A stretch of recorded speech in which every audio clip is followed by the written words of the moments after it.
Well, good morning, everybody. I hope everyone is doing well. It is Tuesday, our day after Labor Day, Memorial Day. And we are, right now, it's just me. So, welcome to the show. I hope you guys are doing great. My name is Brenda Neckbottle. I am human resource professional, and my partner in crime, excuse me, who is normally on with me, is in Switzerland. And so it's very likely that she's having technical difficulty. So this first time this has happened. And we're just going to keep right on going because, just like in life, there's not a lot that allows you to hold still for very long. Sometimes things just have to continue to move forward. So I apologize with my looking down. I'm just getting myself all finished, getting set up for the morning. So I will get everything rocking and rolling. So welcome to now it's very likely that she is going to jump in. I have no idea. Again, like I said, she's in Switzerland. I'm here in the U.S. So it's very possible that something has happened. But nonetheless, we're going to continue with the show. And, what we do here is that we talk about real things, HR. And so, again, my name is Brenda Neckbottle. You can find me. I'm going to flash up my social media sites here real quick where you can go ahead and locate me, as well as my website. I am a practicing human resource professional. I'm still doing what I do. I actually consult now more than anything else. And I certainly enjoy doing that. And I spend a lot of time working with people in human resources to figure out the what and the how to get in. So every now and again, I apologize. I'm going to just check my email to see if she's. Oh, you're here. I'm here. I had technical difficulties. The link was only taking me to Google Maps. It was not helpful. Oh, well, that's not good. So we'll fix it. Okay, so I'm like, she's got to be having some challenges here somewhere. But so we're here. We're live. We're live. Sorry. We'll get you on as well. And we'll figure that out. Hang on a second. We'll get it. We'll get it. Oh. Well, I'm better now. Well, I'm glad to hear that. So, all right. So, more technical. I heart technology. So, I heart technology. There we go. This is what I'm looking for. There we are. Ta-da! We're on. It normally works well. It's just when it doesn't. Yeah, you just roll with it. What are you going to do? Yeah, that's true. There you go. Sweet. That's the problem of being self-employed, though. There's no IT department. Right. You are the IT of one. So I hear you. So this is everybody. This is Suzanne Lucas. She is also known as the evil HR lady, not the Grim Reaper. No, that would be bad these days. Right? That'd be bad any day. Yeah. So welcome. And you can find, I'm going to flash up Suzanne's contact information, how you guys can find her. And she is on LinkedIn. She's on Twitter. And her email address or her website. I got that one already. Okay, good. We got it. I'm so discombobulated this morning. I had a weird night sleeping last night. What happened? Just weird dreams or? Yeah, it's all sorts of weird stuff. The first thing I did when I looked up this morning, my phone was whether Mercury was in retrograde. I'm like, what is going on? So life can be weird. Oh, it certainly has been. It was last night and this morning. So I am going to go ahead and jump on. See, you guys are welcome to ask us any questions. And, we're going to go ahead and monitor what is happening in the chat box. If you guys have feedback, if whatever it is that you guys want to present, go ahead and jump up and do that. We'd love to hear your information. So, but today we're going to actually, we do these planning sessions because HR is moving so fast. I mean, it's like that in our in our regular lives to begin with. But now that we've got this whole COVID-19 gig thing going on, we meet once a week. Literally, we meet like the day before we do this. I'm like, okay, so what are we going to talk about? Because we want to talk about things that are relevant. And so literally we plan this show like within 24 hours. And the good news is that we can talk about anything, and we can talk. The two of us can really talk. We're good at it. So that gives us the opportunity to go ahead and actually bring relevancy to the table. And this is what we're going to talk about today. So we're going to talk about finding your career path, because there's a lot of people out there that really have kind of gotten the big shock and awe of all of this COVID-19 stuff. We want to stay away from COVID topics because it's so overspoken right now, and we're tired of it as well. We are tired of it, and it's not that it's not relevant, because it's totally relevant, but there's just so much time we can spend talking about it. And actually, all of this COVID-19 stuff has really laid bare where people have strengths in HR and where there are deficits Exactly. in HR. Sorry. I didn't get to pucker up before. Sorry. just what are you planning to do? I'm not going to pick my nose or anything. Or it's just... Yes, so HR paths, and I think Brenda and I have come from this in very different directions. Yeah. Very, very different. For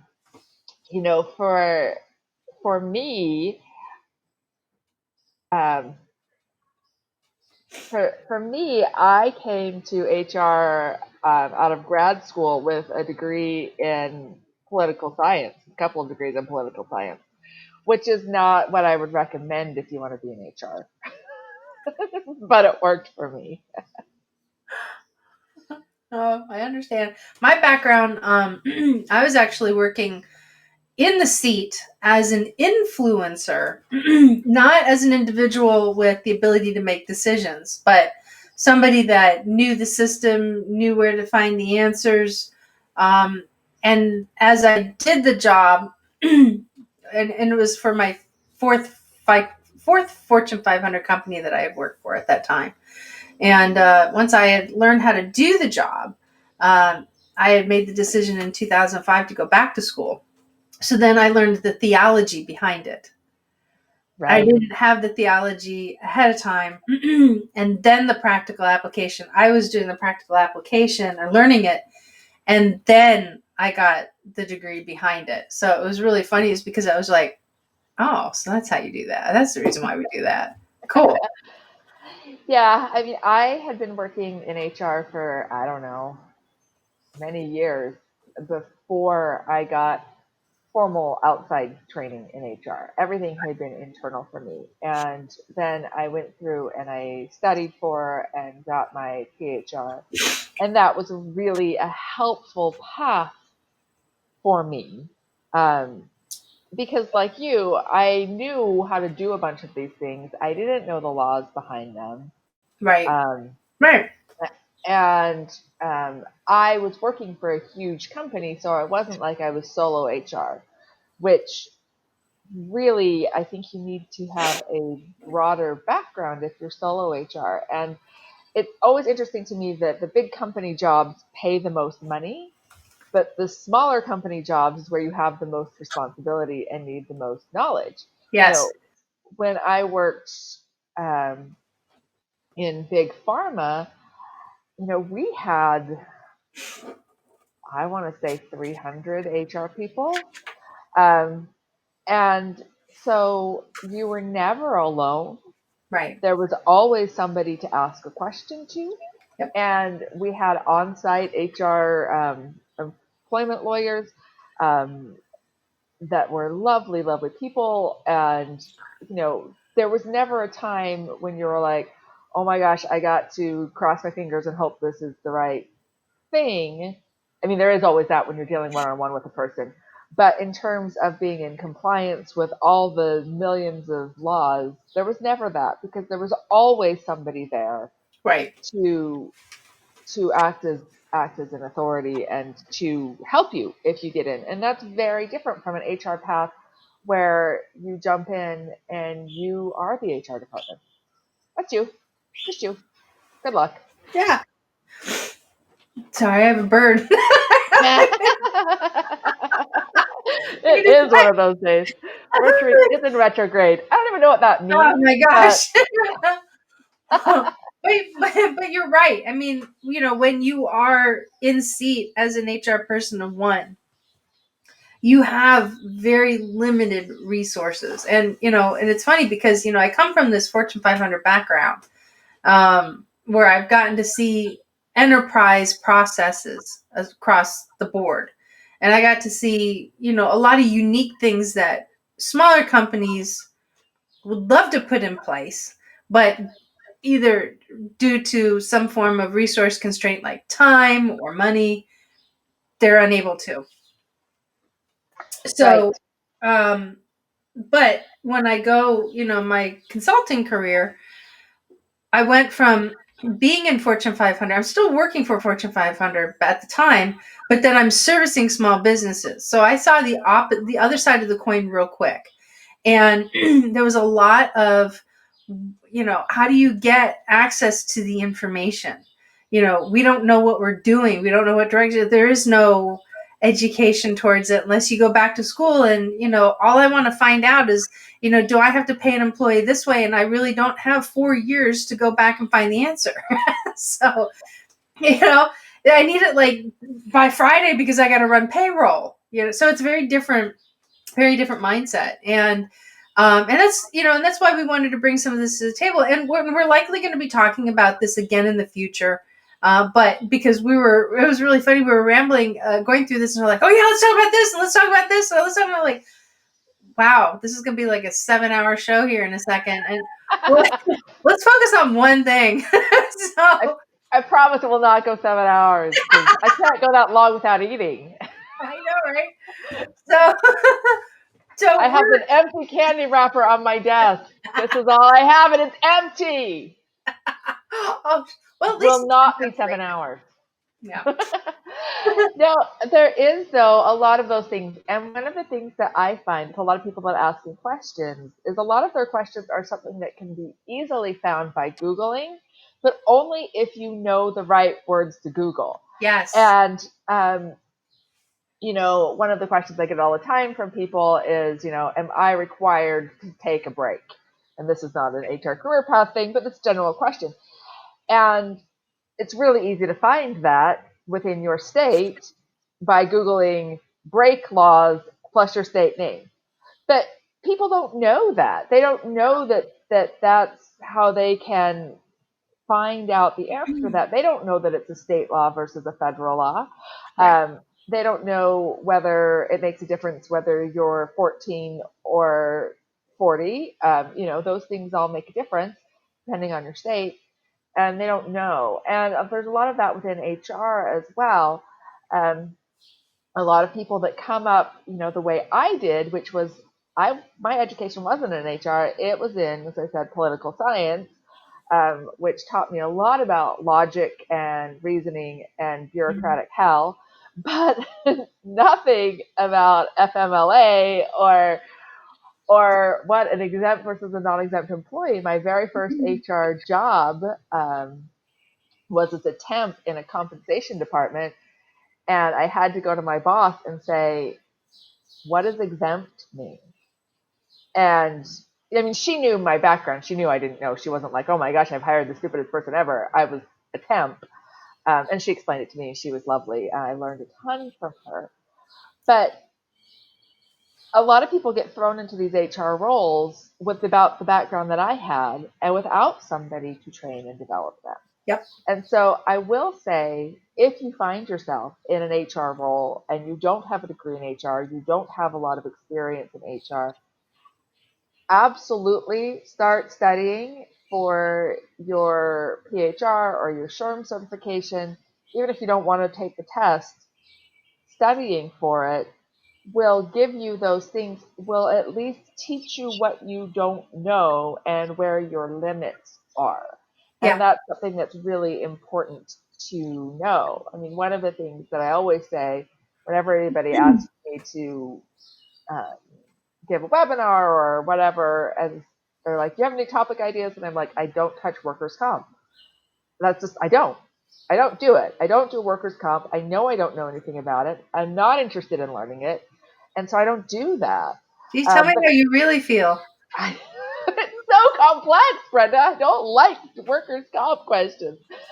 But I know enough about it to know that it's complicated. Yeah. Whereas if you don't know enough about it, you might just be like, oh, so if you get injured at work, then workers' comp pays for it. What's complicated about that? Right? I used to feel the same way about benefits until I found myself in a position where I was forced to have to really learn it. And now you know about benefits. Yeah, and I know about benefits, but so I love what you're talking about. I love the fact that, your HR is always going to be about continuous education, because even though what you get out of the books and what you get out of content like this and like what we put out, there's always so much more to learn.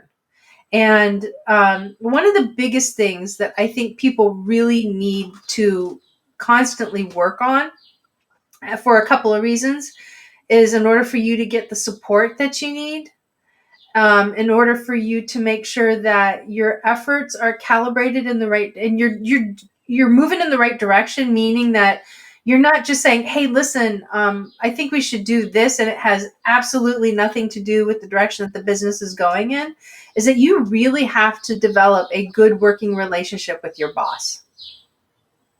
I think that's really important, Yeah. and that's important whether you are in a Fortune 500 company Yep. with hundreds of other HR people, or if you're an HR department of one and you're reporting into the CEO or the CFO. And I hate it when they have HR report into the CFO. HR needs Yeah. to always report into the CEO, I'm, but I'm not a that's fan of that either. that's a rant for another day. Well, it is, but here's the short version of it, and I'll throw my 2 cents in if you want to throw your 2 cents in, is that CFOs focus on the bottom line, and HR people were spenders. I mean, we have to spend in order to get the talent and everything to where it needs to go. Um, so it's a conflicting relationship, because it's linear and it's creative trying to work together, and in my opinion, it just doesn't do very well. Well, and part of the problem comes from the HR side, that we went into HR side because we were promised there would be no math, and um, and finance only speaks A math, lie. and there's so much math in HR, but Oh yeah. there's so many people, and this is showing my age, because when I started in HR in back in the 1900s, when I started in HR. Okay, I got my first HR job in 1999. Still, um, back in the old days when The last Grandpappy was in one. HR, um, HRISs were new, and the ability to do data was new.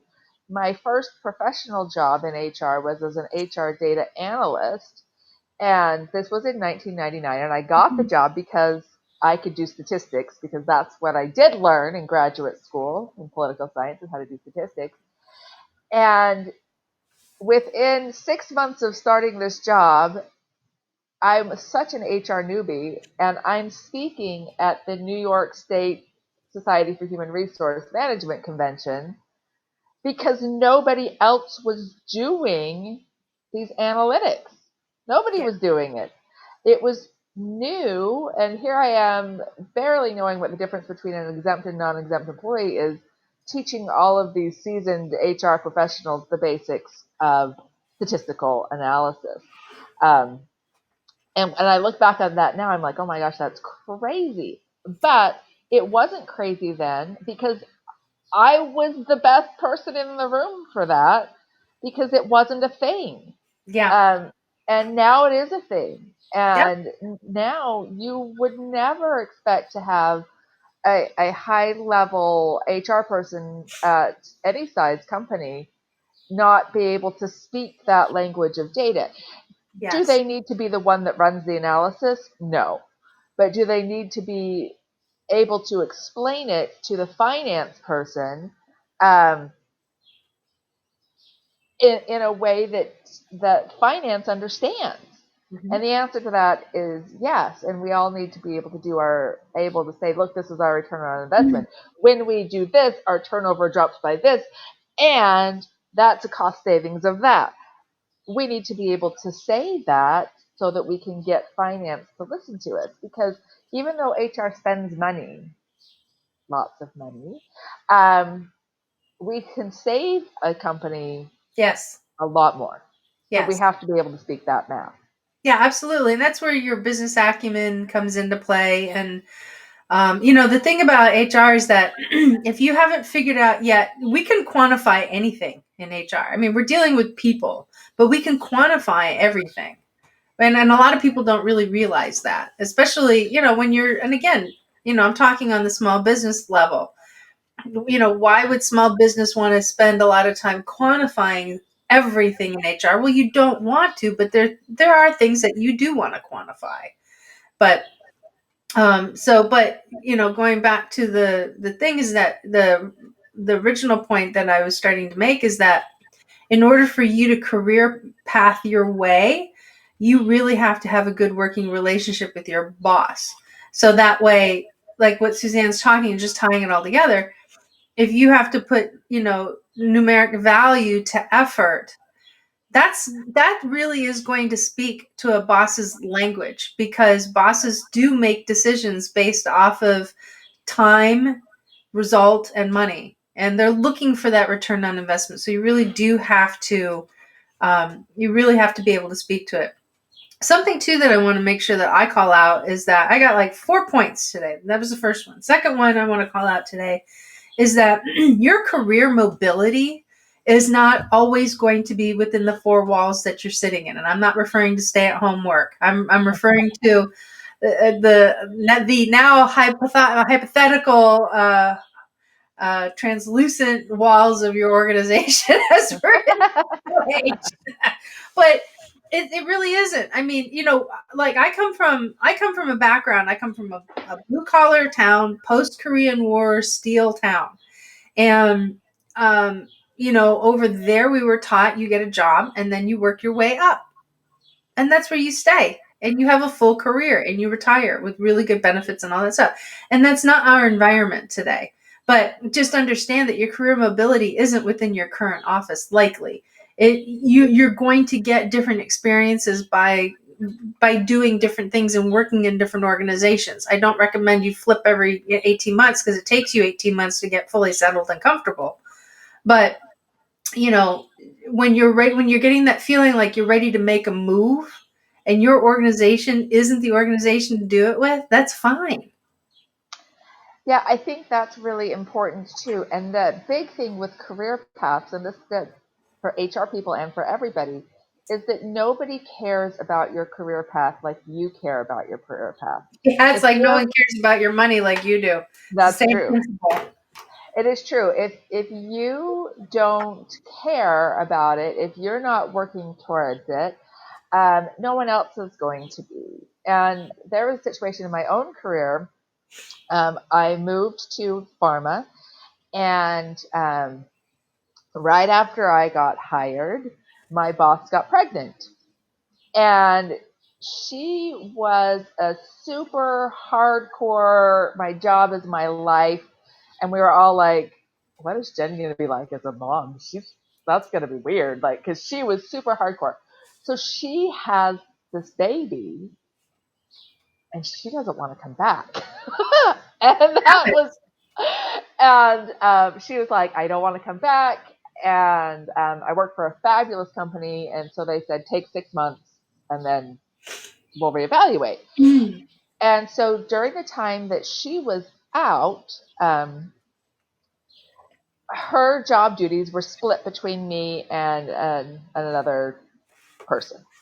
And she came back after 6 months, but she came back part-time. And so she didn't retake all of her responsibilities because you can't do a 40-hour-a-week job in 20 hours. And so I'm still doing these. And I was sitting there waiting for somebody to recognize, oh my gosh, Suzanne has been doing this higher level job for 6 months now. Please, someone give me a promotion. And it wasn't happening. Yep.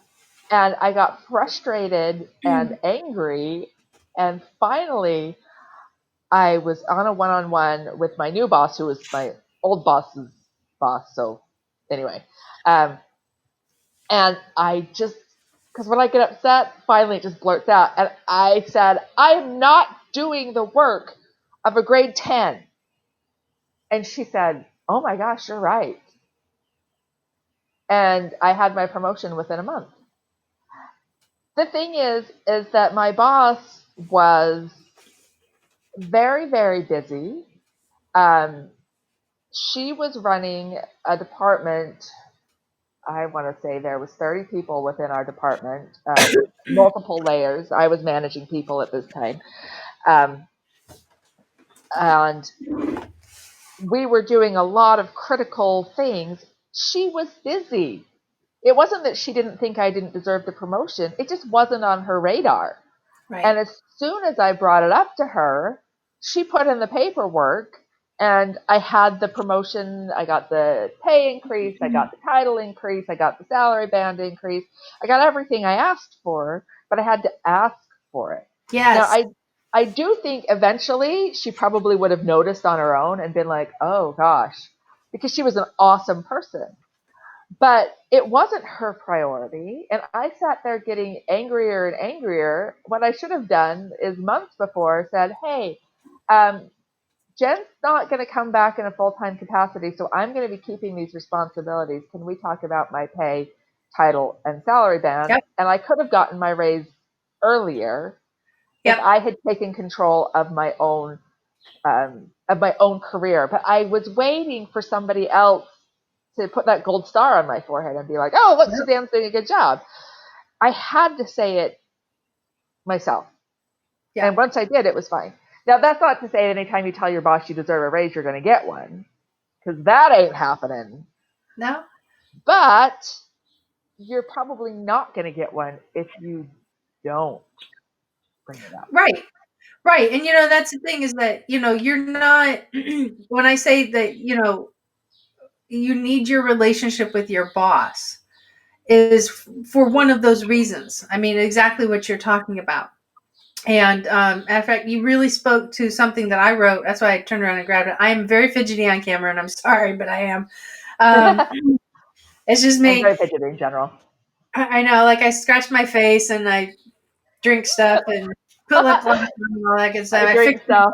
Yeah. Yeah, you drink stuff. But you know what? We are who we are. So anyway, but back to that is what we're talking about is that, in my career path, when I first started getting into HR, I was very much a sprout. I was in that influencer role, and I worked for a Fortune 500 company. And I had, at that time, I figured like, yeah, I really like this. This is what I want to do, and I want to move forward with this. So I told my boss about it, and his name is Tom, and he's one of my favorite bosses of all time. And he goes, you don't need an education to do this job. And I had talked to, the HR folks. They're telling me completely the opposite. They're like, no, you need an education. You actually need prior research or prior experience. And then I'm like, yeah, but wait a minute. That's kind of confusing because you guys keep talking about there's all this room for expansion, but not here, Right. And it was like, what? And so I wound up getting very frustrated with the whole thing. And I talked to my boss about it, and I said, I don't understand this. He said, well, I want you to meet with the HR director. So I did. And he said the same thing. And I just told Tom, I said, this is stupid. I said, this is a company that's talking out of both sides of their mouths. And I really like the company. But on one hand, they're saying that, yeah, there's plenty of room for expansion and growth. This is the way I want to grow. But now everybody's telling me that I have to leave the company to go to experience to come back and work at it again. What? Nobody wanted to own me. Nobody wanted to own my path. Nobody wanted to, so I did it myself. And so, matter of fact, one of the things that I wrote about, it's in this book right here, ta-da, It's called Holy Cow, I Have to Talk to My Boss. And That's an awesome picture. it's a shameless, you like the look on the face? I do. Yeah, most people look like that when they have to talk to their boss, but it's, That's true. moving your career forward, and it's talking, and it's having you follow 4 main rules about how you talk to your boss. And it does help. I sent a copy of it to Tom. We went out to dinner like February, and I hadn't seen him in 10 years. And I said, "So what did you think?" He goes, "I was mortified." Did I really say that? I said, "Yeah, but they were brilliant." So he's like, "Well," he says, "I'm really honored." He said, "But I'm mortified at the same time." But it's an easy read. It's an easy book. You can go to the bestpractices.work website and grab it there. I've got copies I can ship out immediately. You can also find it on Amazon.com.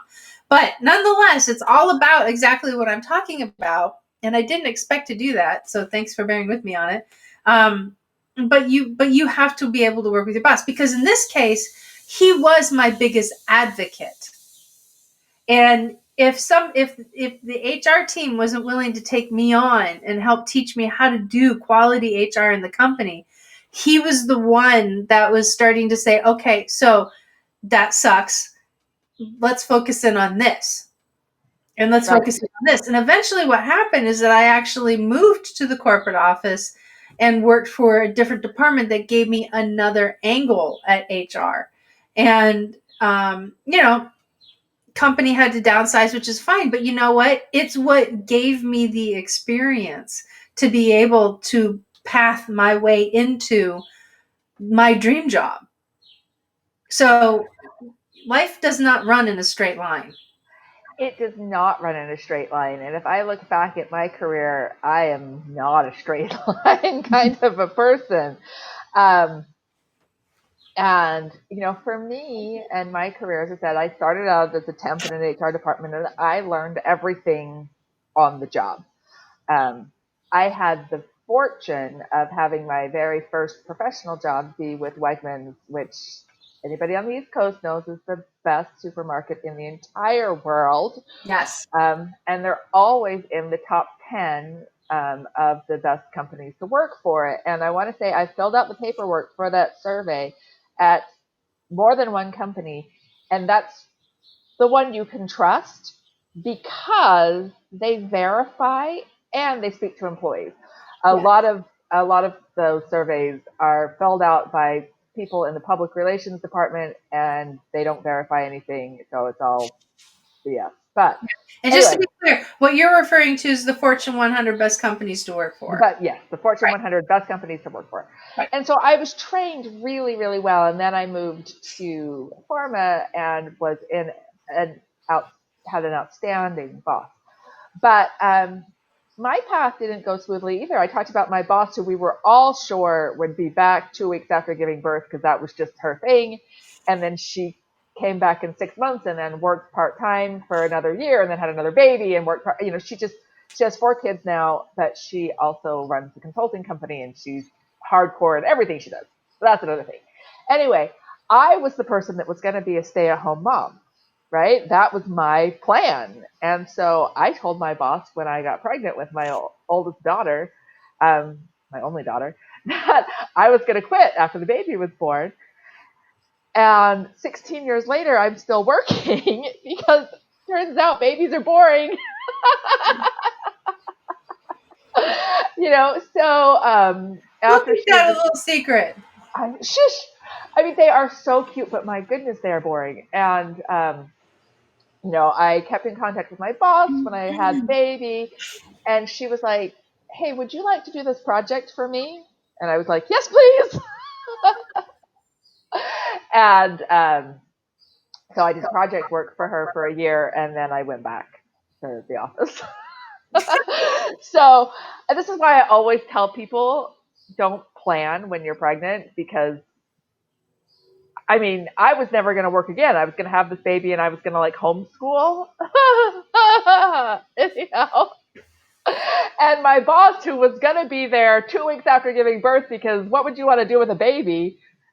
Her hormones went a different way than mine did. Um, and you just can't know. So my path went kind of skiwampus because I did go onto the mommy track, and I have worked part time since then. Um, I had the fortune of working for a company that was really accommodating for my desire to work part time. Most people don't have that luxury, and I get that. A lot of companies are becoming more flexible, though, Yeah. to allow that type of thing, which is great because a lot of people really, really, really want that. But I didn't, shoot straight to the top. I kind of went sideways, and I went from this role to that role to this role, and gaining experience along the way. And I was happy with how my career path was going. Someone else may have not been happy with that career path, but the thing is that it's up to us to decide, are you happy or are you unhappy? And if you're Right. unhappy, then who has to change something? You do. It's Because not your nobody's going boss. to change it for you. No, no, your boss is not going to change it. You have to speak up. I mean, I'd done HR data stuff for a long time, and I went to my boss and I said, I want to do employee relations. I want to learn this area. And so she helped me. Yeah. But if I didn't go to her, Yes. I wouldn't But have known. I love what you're talking about because it's about, so you have your boss's support, but you're also selling your skill set too, and that's important as well. So I mean, in your example specifically, you've had the opportunity to demonstrate your capabilities. You've had the opportunity to, your boss has witnessed some successes and some victories in your career. But if you don't speak to your skills and know how to sell your skills in a way that aligns with what the direction the company's going in and the direction that the bosses are going in, you're going to struggle because you can say that, hey, listen, I can fill out these I-9 forms all day and they're right. And that doesn't mean jack to anybody. But what you're not saying is that, listen, by managing regulatory compliance as strictly as I do, here's how much money I've had the ability to help save this company from losing. I think that's so important because Yes. we do see it as I've filled out these I-9 forms. Right. But it's far more than that, and people don't necessarily realize how important that is, that you throw in the word like regulatory compliance, Yep. and wow, you sound important. I mean, the same thing in an employee relations role. You can say, I sit and listen to employees whine all day, or I work with employees and management to resolve conflicts, to prevent sexual harassment lawsuits, Mm-hmm. and to help people develop career paths, which reduces our turnover, which saves the Right. company a fortune. Yeah, it does. And how you frame it in your own mind makes a difference in how you tackle your job. Because if you start framing your employee relations as, I gotta go to work and I gotta hear people complain to me all day, you're gonna burn out. You're gonna burn out. But if you go to it with the idea of, I help people solve problems so that they can be successful in their careers, which Yes. allows the company to save money. Money. Yep. Remember when we said earlier that everything is quantifiable? Money is the number one driver. And again, this is another reason why, having strong business acumen in HR is so important, is because you have to have the money talk. You have to be able to quantify what you're doing. Those I-9s, those mistakes are not cheap when you are called to the table. And then you're going to get pushback. It's like, oh, well, we're too small to be noticed. It's like, well, let me tell you something. The smaller you are, the bigger you become the target, because the Department of Justice knows this. ICE knows this. I mean, this is, it's not like you're sitting in the back of your fourth grade class passing notes back and forth and your teacher just figured that out. You know, it's the She same. knows. But the thing is that yes, you may be small or you may be whatever size it is, But the impact of not keeping your eye on that financial bottom line is heavily felt when those mistakes do occur. And, you know, and leaders don't always see it in that light. And so you have to be able to adjust their perception to it and help them open that aperture and get them to buy into that. It's just like, look, I just need 6 months to be able to work on getting all of this done. Then we can do whatever project you want after that. Because after 6 months, it's going to be stable. We'll have a set process. We'll be able to mitigate these risks. And we'll also put something in place so that way we are more comfortable with the fact that this stuff is being done. And it's more autopilot than anything else. We don't really have to worry about it. We only have to worry about it once. Let's do it now.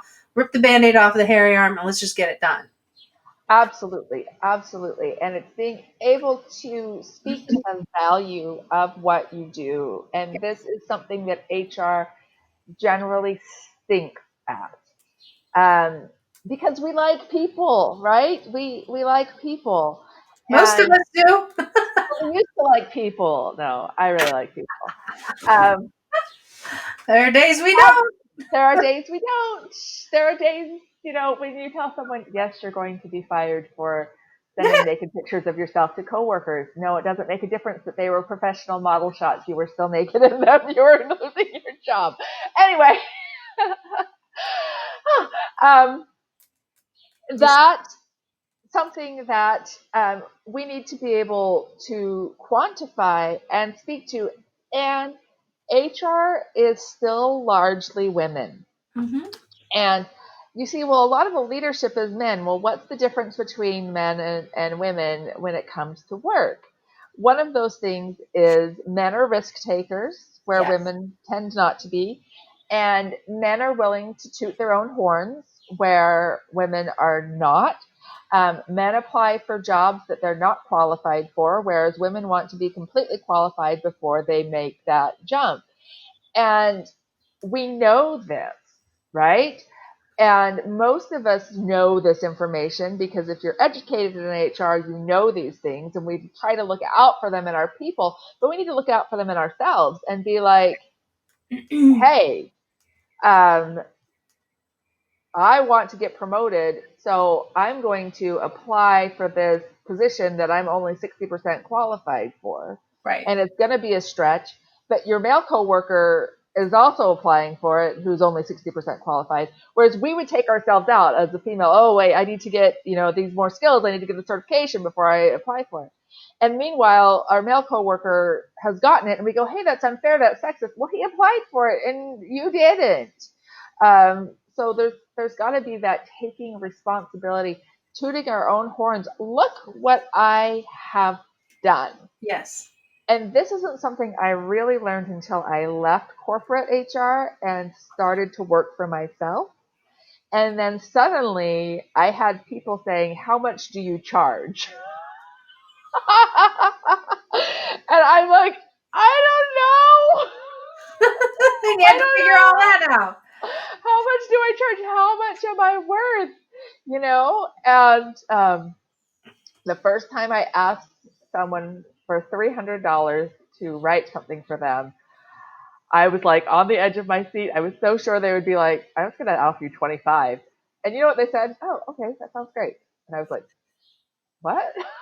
Well, Really? And prior to that, I'd been undervaluing myself. And, and we don't all, but a lot of people do that. We don't realize what our real worth is because right. it's scary to speak up. It's scary to say, no, that's going to cost you $300. Yep. That's what it costs. And it's scary when you say it in company because when you drop a bomb like that, it's like, oh yeah, well it's gonna, our annualization of this particular tool is gonna be $35,000, and man, revenue is not carrying it. It's you're kind of in some ways you're putting your reputation out of the risk, or a risk, but you may also feel like you are when you may in fact not be, right? So, all right. So one last point, because God, man, this hour has just flown by. specializing. Now, there's some people that question, like, should I specialize? Should I not specialize? So here's just something to think about. So Suzanne can talk to this because she did specialize once she got in a couple of different areas, and I won't take her thunder away. But, You you can know, huh? you can take my thunder. No, I'm not going to take your thunder. Um, so just realize something, that if you're specializing in something as it pertains to HR, make sure that wherever you plant your roots in life, the industry can also afford to have you move around a little bit.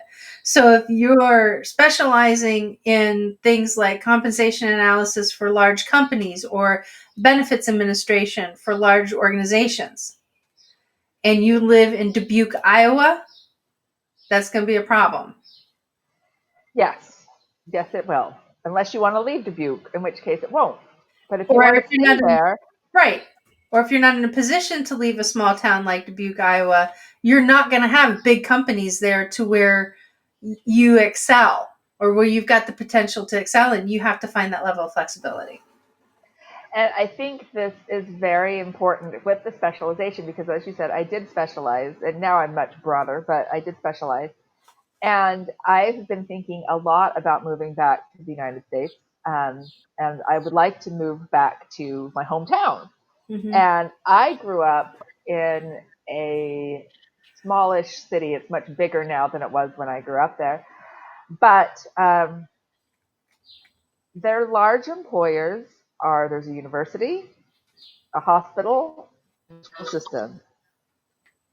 None of the other businesses are even large enough to have full-time dedicated HR. Really, there's very few businesses there that have full-time dedicated HR. And now I'm much broader. And I Right, feel like I could step into any one of those three big right. organizations. Um, but 10 years ago, when I was highly specialized, I couldn't move to that town and get a job Yep, because there wasn't a job available for my skill set. yep, Um, I've broadened myself now tremendously. And that's not bad. It's not bad. I mean, I was living in suburban Philadelphia. There was a million jobs for my skill set there because there's a ton of big companies, right across the border in New Jersey. There's a ton of other companies. Was not a problem. But if I wanted to move to this smaller town in southern Utah, my mine didn't qualify at all. The job that I could get there would be as a more HR generalist. right. And so that you also have to think about that path for yourself of not only what do you want to do, where do you want to live, and there are trade-offs. There are trade-offs for wherever you want to live too. We all have our preferences. Some people like cities, some people like country. But if you want to live in the middle of freaking nowhere, you're not going to be, the head of compensation and benefits for anything unless No, it can be remote, no, which exactly. which there's more of those. And some of these, and and the thing is that you, even though our world is shifting in regards to this right now, is that even if you're looking for a virtual position in HR, at some point you have to get in front of people. I mean, that's just part of the role. So, you may not have, I mean, like I said, with the whole COVID thing, and we're, with this new work from home concept that is now being forced on us, and a lot of companies, I think, are going to adapt that to a certain degree.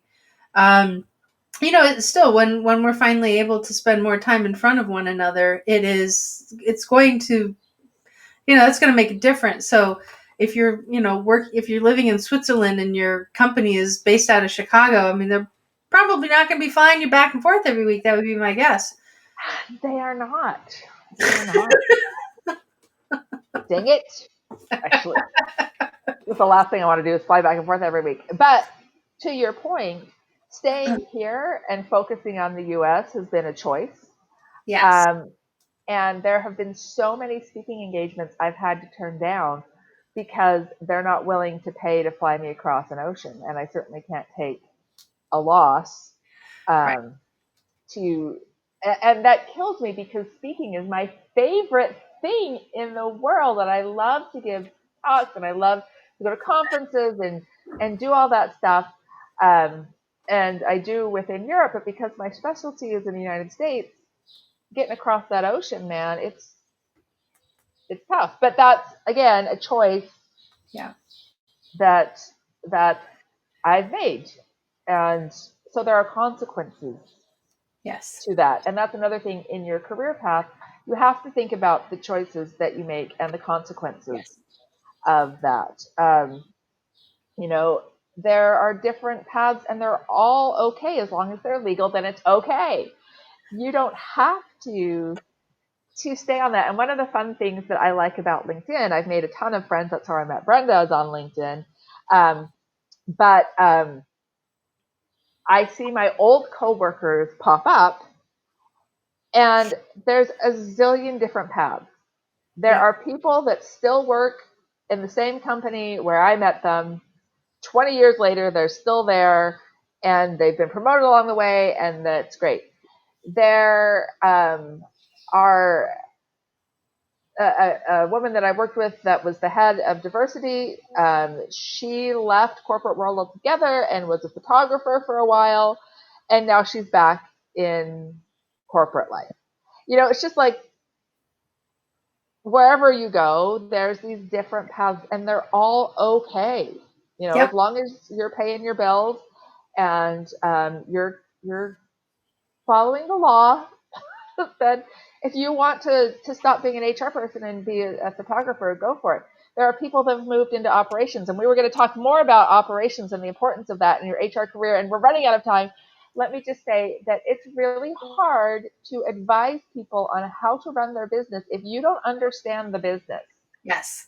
You know, if you don't understand, I mean, one of the things I said is I worked for Wegmans, and I worked in their corporate offices. I had a cube, I had a computer, I wore business professional clothes to work. And I had to spend 3 weeks in a store. And I stocked shelves, I did produce, I did fish, which I hate fish. I ran a cash register. I did every job I could within the store, and they made everybody go through that. Yep. It made me a much better analyst. I understood why the turnover was higher in one department than another, because produce was really hard, people. It was hard because all that fresh stuff out there, because they're constantly restocking. There's no Yes. downtime when you work in produce. And somebody can tell you that as an analyst, after I did that job, and at the end of the day, I was like, oh my gosh, I'm going to die. This is why the turnover is higher in this department. You know, what can we do? What cross training so that we can maintain this knowledge? Blah, blah, blah. Yep. That's not something I could do without that. So a good career path for HR can also involve stepping into the business and also coming from the other side of things and moving into HR. That can be a great thing too, and can be a really great path. And I do recommend that as well. Yeah. I think if you're going to do that, starting in one area of the business and then do a step in, I think, going back to my experience, that you really have to get HR's buy-in that they're going to let you in through the door. But that doesn't mean that you can't step into it in another organization. You may not be able to step into it in your current organization, although Right. that would be ideal if you could, because you're bringing that necessary boots on the ground experience into the role. And you know Right. what? Look, I've learned, and it may just be my geographical area, it may be across the country, but where I came from, it was very cliquey. It was very, very cliquey. And I know that the town was very cliquey as well. So that may just have been a direct relationship, but a lot of business leaders are not willing to put somebody in an HR seat if they don't know how to protect them. So you really have to find that good balance. And it can be difficult. Mhm. Um, and the thing I want to emphasize on that is sometimes we see other people's success and we're like, oh, that was so easy for them, but we don't know their backstory. Right. Um, and the secret of things is that it's hard for everybody. And Yeah. people don't just come out of the womb knowing how to do all of this stuff and how to navigate. I mean, I could tell you stories about times I screwed up. Um, and Brenda couldn't because she did come out of the womb knowing all this. But most people can. That there are times when I made some dumb decisions, dumb political decisions, um, because I was inexperienced and young. And young career wise, not necessarily age wise, because when you're new at something, you can be young in it at 65 if you want to. It's just that it's new. That's okay. It's okay. Everybody makes those mistakes. You don't have to worry that it's going to ruin your life if you've made a mistake. Right. Remember that risk-taking behavior is necessary for high reward. You can take a low-risk life. You can work at the DMV and process people's driver's license for your entire life. You're more likely to die at work than you are to get fired from a government job. So if you want to do that, go ahead and have that safe life. That's a true fact, by the way. A federal job. I don't know about state jobs. That's a state job. But anyway, it's more likely to die than it is to get fired from a federal job. Um, so you can have a safe life. You can have one. But is that going to lead you down the path that you want? Exactly. And it might. It might. That might be the thing that's most valuable to you. And that's okay. It's okay. Yeah. So if you guys are enjoying these conversations, and first off, I don't even think I got a chance to say thank you, everybody, for joining. If I did, I apologize. Don't fire me. But Suzanne and I, we are both in these really awesome groups. We lead these two groups, and we certainly encourage you guys, to spend the time with us and to join us. So, Suzanne, why don't you tell everybody about your group, and I'll tell everybody about my group. All right. So if you are on Facebook, which you should be because all hail Mark Zuckerberg, right? Which I don't really mean that. That was a joke. Someone's going to quote that and I'm going to get fired. Anyhow, I work for myself. So, anyhow, we have an Evil HR Lady Facebook group. And anybody can join it. It is full of HR people and people who care about business and people that like to talk about HR things. And it's super fun. Everybody's super friendly. And if you have questions, you can ask them and people will answer them. That's awesome. So it's just Evil HR Lady on Facebook. Find us, join us. You will love it. And then over in my group is the Next Gen Women in HR. And what my focus is on, similar to what Suzanne is doing, but also teaching people how to actually do the function of this role. It's not easy. And when you are a special operator of one in HR and you feel like you're in that elite category and you've got no support, this is the place to go, because we've got tools, we've got webinars, we've got all sorts of really things. And when you join both of these groups, you get the oh my gosh, I almost said it wrong. Best of both of us. But wait, there's more. But the wait, yes. You also get. That's right. It cuts, it dices, it slices, and all that good stuff. So, folks, you are welcome to join us every Tuesday at 9 a.m. One of us will be here if the other one is having technical difficulties. Oh, gosh. The show must go on, Suzanne. I'm so sorry. No, don't be. I'm giving you crap. So, so again, I'm Brenda Neckwaddle, and you can find me at bestpractices.work. And my lovely. There you go. And I'm Suzanne Lucas. You can find me at evilhrlady.org. Yes. Until next week. Yes. We will talk to you guys again soon. Have a good night. Bye.